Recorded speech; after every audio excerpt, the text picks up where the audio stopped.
Eminence, Kensur Rinpoche, Tsem Tulku, who has been a debate master, who has been a scriptural master, and who's one of the last living scholars and living treasures of the Tibetan country. Every single text that has been composed by Panchen Sonam Dragpa and by Jetsong Kaba, he has mastered. He has memorized, he has debated, and he is able to teach. So you have to realize he is in a monastery. While he's teaching now, there's two senior abbots. His Eminence Kyabje Lati Rinpoche and His Eminence Kensur Jamba Yeshe Rinpoche. And they're seniors, and they allow him because he is so qualified. And he is extremely humble, he is extremely friendly, very down to earth, and very warm. And even before he became such a high Lama, before he was selected as the abbot of Gaden by His Holiness Dalai Lama, he used to walk with his students. On Mondays, he would call his students, and he would have one of his other students cook food and give food to all the students.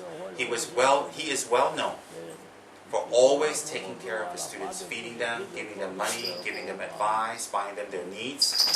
He's very well known for that. And he's very well loved by the whole monastery for his not only his erudite scholarliness, but his gentle and real concern for his students. So the monks respect him very much because he's not a dry scholar. They just talk, but they don't do. He cares very much about his students. And you never see him trying to find sponsorship for himself. You never see him trying to get money for himself. Never. He always tries to get into the monastery. So I've had the great fortune for the last 4 or 5 years to sponsor all of his medical. Because he has very bad diabetes, and he has to go for intense medical and a lot of medication. So I have the incredible honor to sponsor his medicine for the last 5 years. That's why when we go to Gaden, I go buy a lot of medicines. But when someone's going back, I buy a lot of medicines. And I send money for his checkups. I send money for whatever he needs, anytime. So you can say, I can humbly say that I'm his sponsor. And when we went to Gaden, we all met him. So this initiation is called Manjushri. Manjushri Arabasana. There's several types of Manjushri. I requested Kensur Rinpoche himself to bestow the initiation on the students there. And he declined on the first day because he's very humble. On the second day, I called up Khatri Rinpoche and I talked to Khatri Rinpoche and I told him how to explain. So Khatri Rinpoche used my method to request it and he accepted on the second day. And so here you'll see him on the throne in the grand debate courtyard. He's on the throne and the grand debate courtyard with Lama Tsongkhapa as the main image and over 1,000 Manjushri statues surrounding. So therefore, Kensur Rinpoche is giving Manjushri initiation in a debate courtyard, which is very auspicious, because that's where you actually invoke Manjushri's power. Before debate, we do Manjushri puja every day. And then you invoke Manjushri's power, and you do debate to penetrate into the teachings. So he's giving the initiation, he gives the explanation, and afterwards they do long life. Very, very beautiful. I requested, I also sponsored, and Khatri Rinpoche did the whole thing for me. Kensur Kunju Rinpoche should be about 77, 78 now. This is the head Umze doing chanting to Kensur Rinpoche to request him to turn the wheel. This is His Holiness Kyabje Rinpoche, we call him Song Chokdru. Chokdru means the incarnation or the highest incarnation of Song Rinpoche. That's His Eminence, His Holiness Kyabje Song Chokdru Rinpoche, receiving teachings and initiation from the great abbot. And next to Song Rinpoche on the right is the incarnation of the Lord of the East, Shabba Chögyé Rinpoche. This little one here, his previous life, I received Vajrayogini initiation from him. He's the Lord of the East, Shabba Chögyé Rinpoche. He belongs to Gaden Shartse. He's very fair, the little white one, yes. There's our friend Khatri Rinpoche. Of course, he's in the front with all the other ones are other young Rinpoches.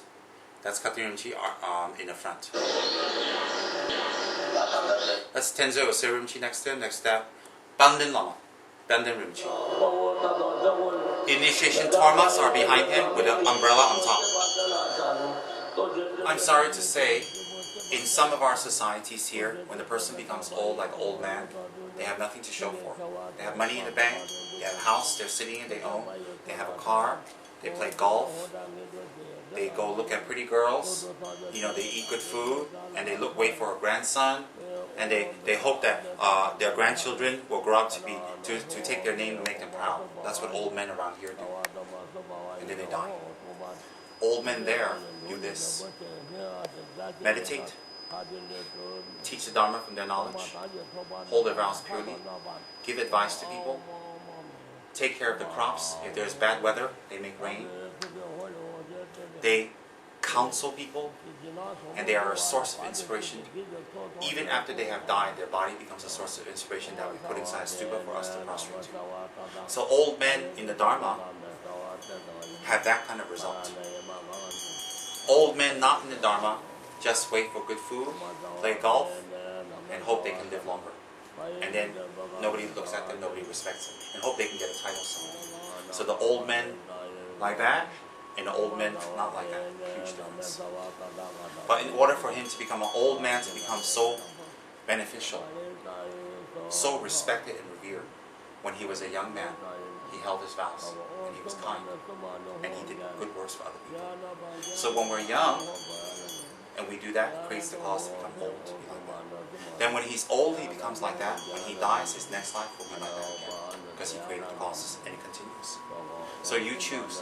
Do you want to be an old man not like this? Drinking, having fun, looking at pretty people, hanging around, hoping you don't die? Or you want to be an old man like that? And old men like that are never abused, or thrown in a corner, or abandoned. People put their heads to the ground wherever they walk. So you look at the old men that you know in your life, what do? They go and eat good food. They hope you can pay your bills. They wait for you to get married. That's it. That's it, nothing more. And then they die.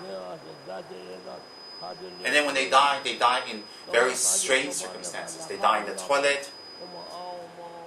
They die in a fire. They die drowning. They die choking. They die from heart disorder. They die from a stroke. They die from diabetes. And the way they die is even a useless way of dying.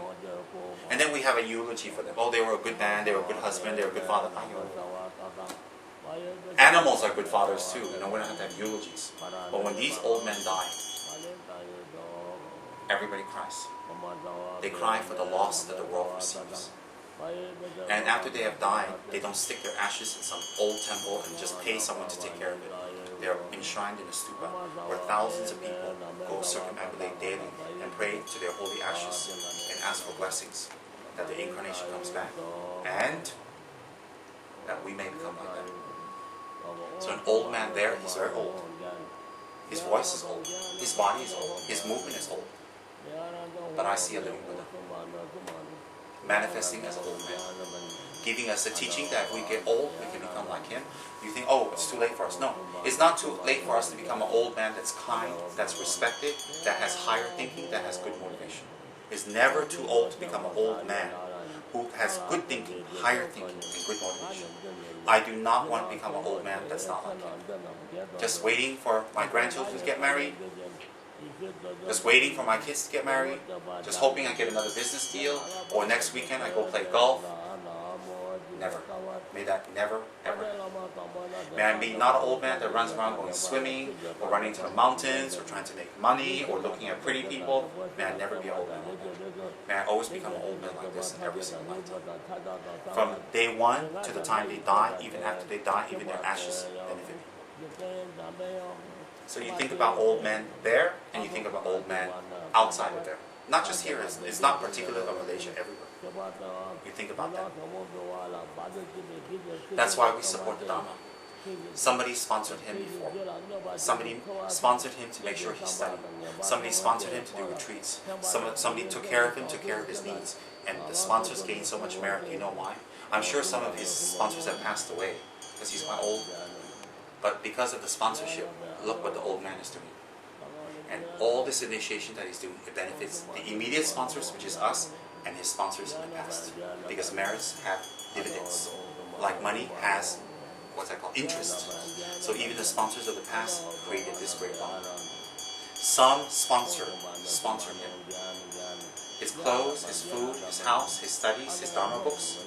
Somebody sponsored him. And look what the sponsor created. An old man, that's like that. And if he comes here, or we are in his presence, we immediately go bring this. Even people who don't know Dharma, if they see him on the street, they see him like that, they go like this. Or they just, what is it? But when you become an old man, you can just go like this. Why? Your life has been cheating, lying, eating, sleeping, that's it. So there's a big difference. You have to think, that's a teaching. Why highly evolved Buddhas become old and manifest.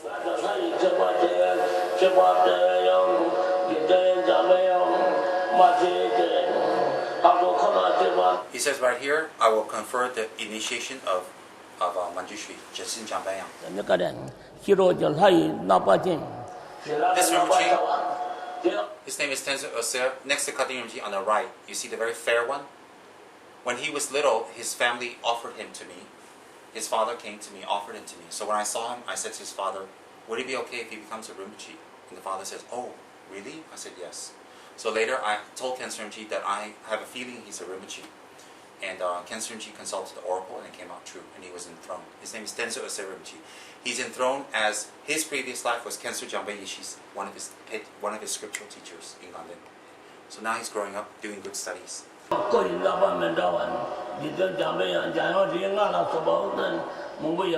young Rinpoches, that's why they sit in the front.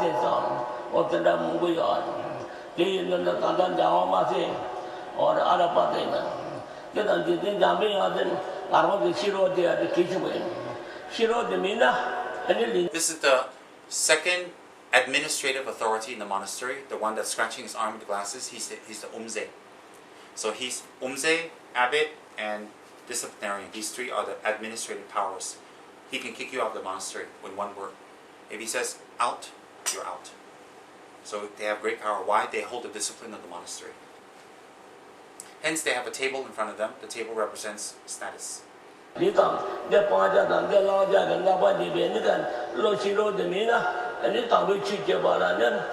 Eminence is giving a teaching on the motivation of receiving the initiation and the reason of taking the initiation. He's giving an extensive teaching.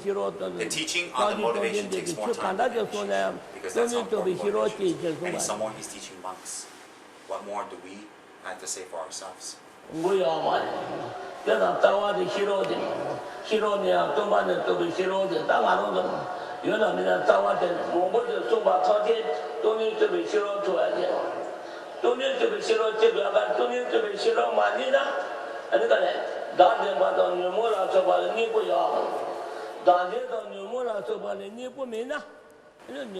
talking about one's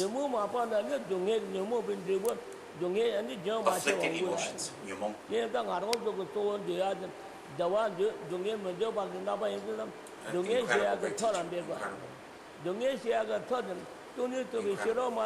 Even the high incarnations have become his students. He's so incredible. I knew him before he became a High Lama. I knew him before he became an abbot. He was just a Geshe. So kind and so friendly. So giving, very humble. Ayo.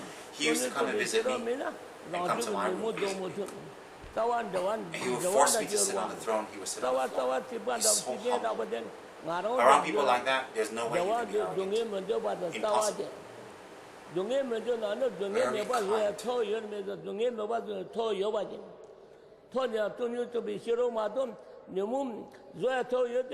Still talking about the motivation of receiving the higher initiations. Now, he has finished his motivational talk, and he has now the Umze is making mandala offerings. So the Umze does the mandala. Everybody else gets a little bit of rice in order to make mandala offerings to the great Khyentse to request him for teachings. That's the Umze chanting in a guttural voice. Khyentse Shabachuje.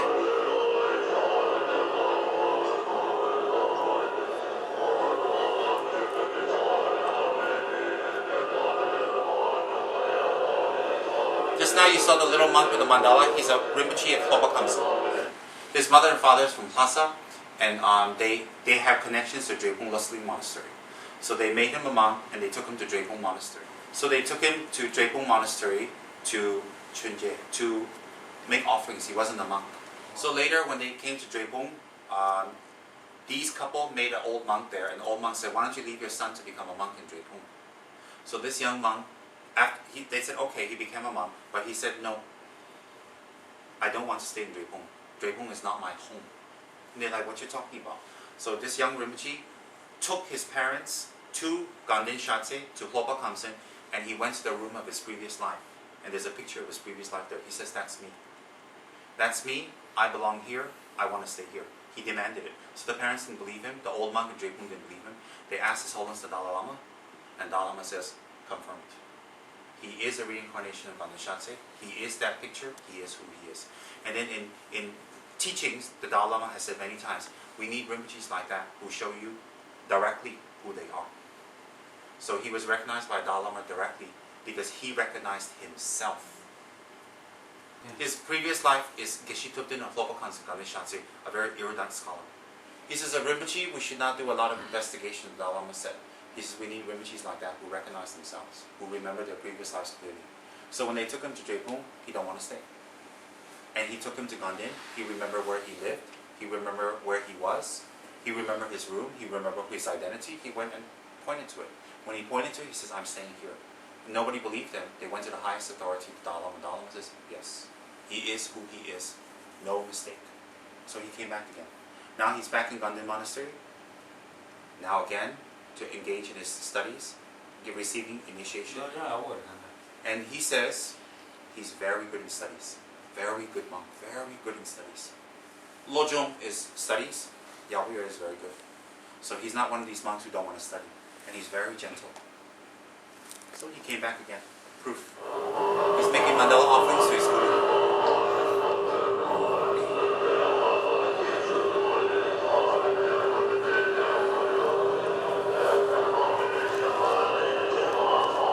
This is the throne and the altar. See the huge Songapa and His Holiness's throne and the 1,000 Manjushris behind. This is the mandala offering to the guru, to request him to bestow the initiation out of your great compassion, out of your great love for sentient beings, out of your great knowledge. Bestow upon us Manjushri's initiation. Bestow on us Manjushri's body, speech, and mind blessings, so that we may engage in this practice, so that we may become an enlightened being to benefit others. Now the monks will represent me, and they will go up to make offerings to Cancer Rinpoche to request them officially with the mandala.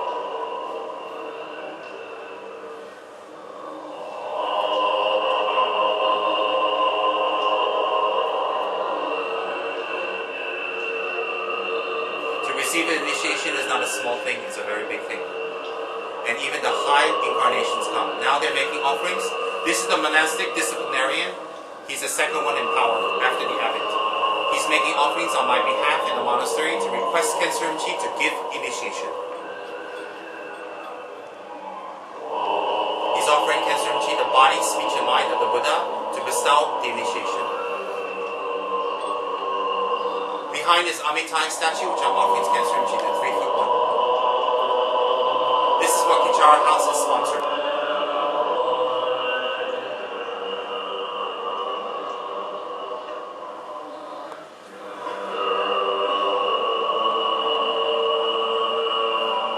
They've already requested me to sponsor the next set of teachings they're having from him. Cancer Rinpoche gives his blessings to everyone.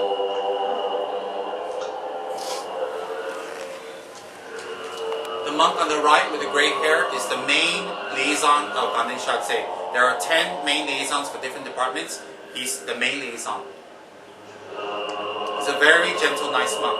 I know him. His name is Geshe Tenge. This great master is not my teacher.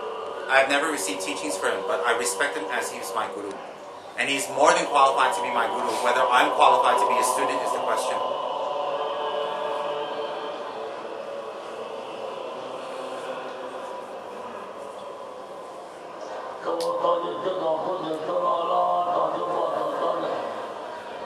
It's a blessing to hold you, to listen to old one's voice. Pure, holy old monk with great knowledge.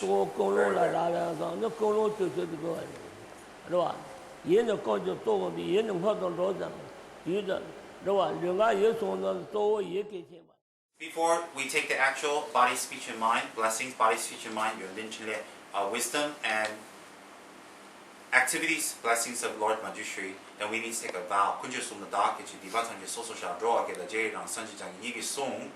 you have to take the vows, you have to take the vows of refuge.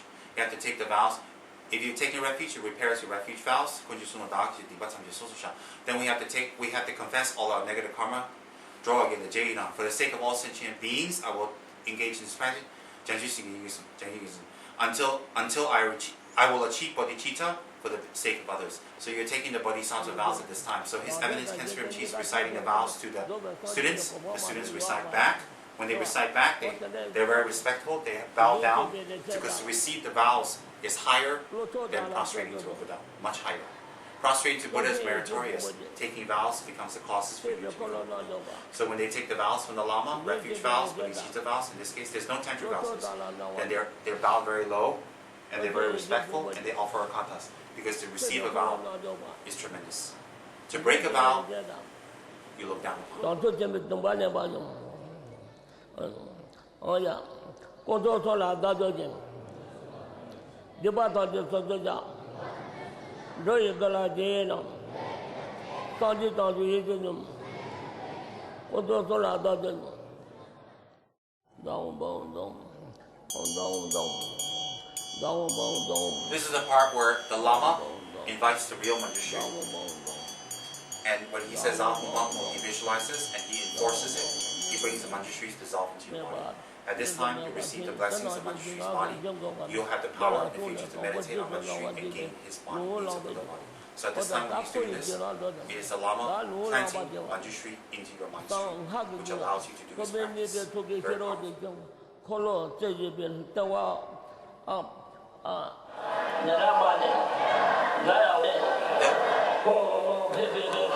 The long mantra Manjushri's oral transmission. Namo Manjushri. Kumara Buddhaya. Bodhisattvaya. Mahasattvaya. Mahakaranakaya. Teata. Ana. Anane. Bemale. Shude. Shodaya. Vishuddhaya. Amale. Bemale. Niramaya. Jayawale. Rulu Tsale. Hom. Pepe Soha. So that's 2 times. The 3rd time he recites the long mantra Manjushri. Then you receive the oral transmission of this mantra. When you recite this mantra, you will gain attainments. That's what we call passing the lineage to the students. Then you will gain attainments. So once you receive this in the future, when you practice, you're authorized to pass it to others. Namo Manjushri. Namo Kumara Buddhaya. Okay, but you can't receive it through electrical means. It has to be direct. This Manjushri mantra he's giving is 2. The long one and short one. This long one is very powerful for memory. Very, very powerful.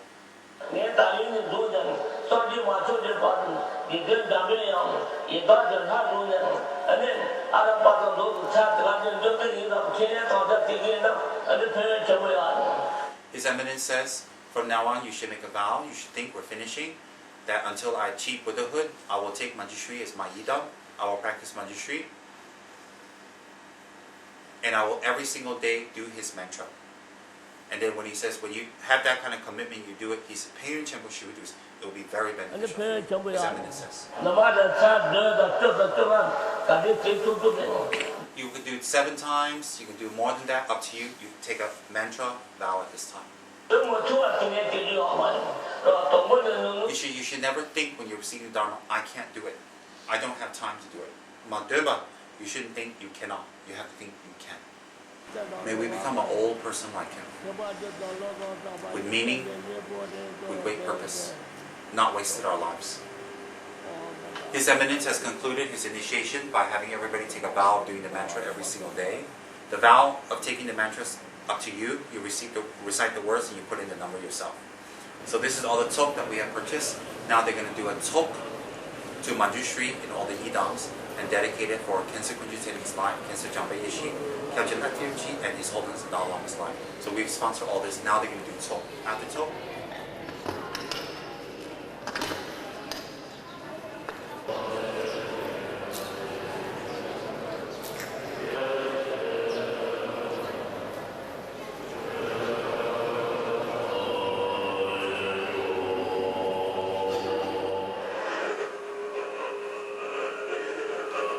now now they're making offerings to His Eminence Khenso Rinpoche to thank him from their hearts for bestowing the initiation and teachings. The disciplinary of the monastery.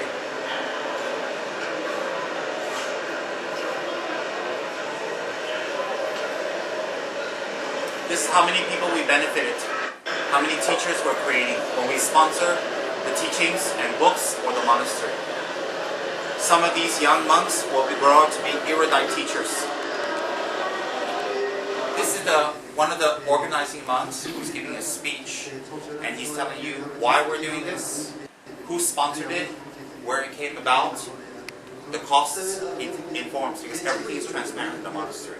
Everything has to be announced. So that's a Dharma way of rejoicing.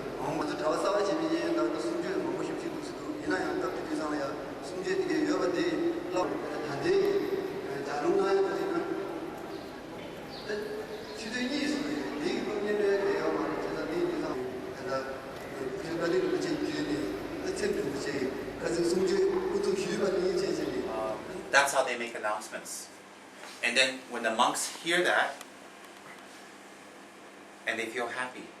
There are monks in the audience who are bodhisattvas, but appear as normal beings. So when a bodhisattva hears that, we collect merit. So by them announcing, we have sealed our merit that in the future this can happen in TKL. What can happen? Teachings. People want to listen, people want to practice, and people want to gain attainments.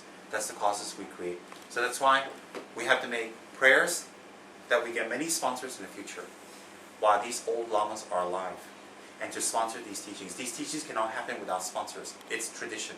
We have to request, we have to offer the talk, we have to offer the assembly, we have to give like an angpao to everyone.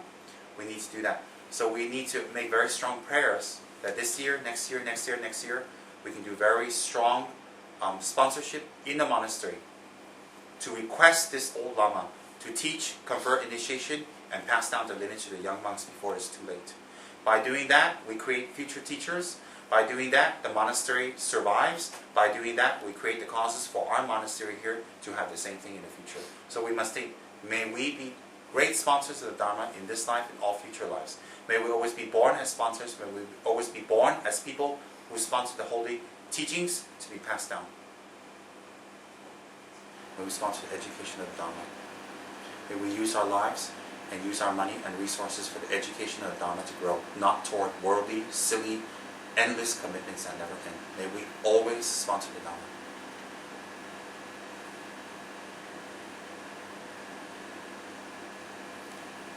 But it's a talk that we offer to all the Sangha. As the young monks chanting.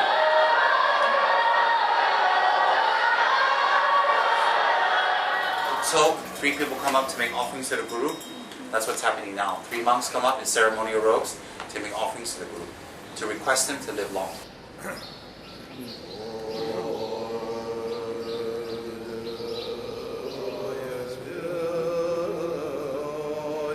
That gets him to take a little bit of the top meat and top alcohol.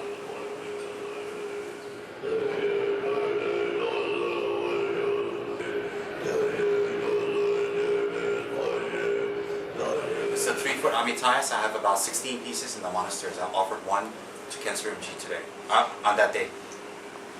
It's considered very auspicious to offer this. Passing talk to the Sangha. This is the bread that we sponsor also. They make it at the monastery because you offer bread and tea. You always offer bread and tea for the monastery during any of the teachings. So this is one of the requirements of the sponsor. So they're passing out bread to the monks. Everybody gets tea that's sponsored by us also. The disciplinary reading out the prayers and our aspirations for sponsoring this. So I have a prayer, an aspiration, and a dedication. It's been written for me, and he's reading it on my behalf to everybody and asking the monks to pray for what I have dedicated for. Then at the end of that, the monks chant, "Oh," that's their acknowledgement.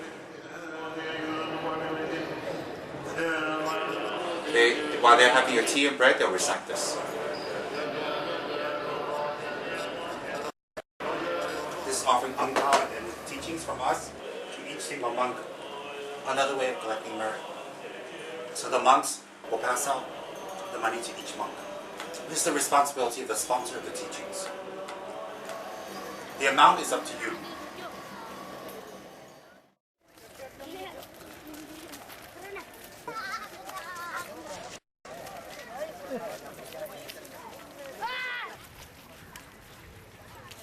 In Tibetan tradition, when a Lama or Rinpoche, no matter how old they are, or more so for the old, when they're coming out of the teaching hall or to the throne, you don't just send them on their own. You should have someone on the side holding their hand. So there's two ways. They can hold this way or you hold this way. The reason you hold them out is this teacher is very precious. We won't let him fall. We won't let any damage come to him. We protect him. So by tradition, the assistants will carry his robe. The assistants will carry his bowls. The assistant will carry his bag, and the Rinpoche carries nothing. And the Rinpoche leaves the hall, and his hand is held by the assistant. And the reason is our teacher is very precious. So you can see Khyentse Rinpoche here is very happy. Khyentse Rinpoche is very happy. He's smiling away. Why is he happy? Because he's a real teacher. He disseminated Dharma. He rejoiced. As I've said before, people can get the Petronas towers up. Why can't we get up TTL? But getting the building up and looking nice, having shiny statues is not the point. The point is that after it's up, we are practicing Dharma, other people are coming to practicing Dharma, and the lineage is being disseminated. So, to create the physical causes for that, one makes offerings to the 3 jewels every single day in order to create the monetary necessity to gain the sponsorship to do this. And then one also does teaching offerings, offering of teachings to others to collect the merit that the teachings may arise here. If you notice carefully, people who are very particular on offerings, or people who make offerings, are the ones who usually strike it well, or with a good mind. I'm not talking about people who do negativity. You look at people who are very lazy to do offerings, they're not consistent in their offerings, they don't influence people to do offerings, usually they're losers. Usually they're bankrupt, losers, they don't have money, they cannot get money. You just check. Offerings has a direct connection. Making offerings is very, very beneficial. So therefore, when I was in Gaden, I used to make offerings with plastic cups because I couldn't afford anything else, but I made it every single day, sometimes twice a day, sometimes 3 times a day. So I do that all the time. So therefore, Manjushri will be very auspicious for the monastery.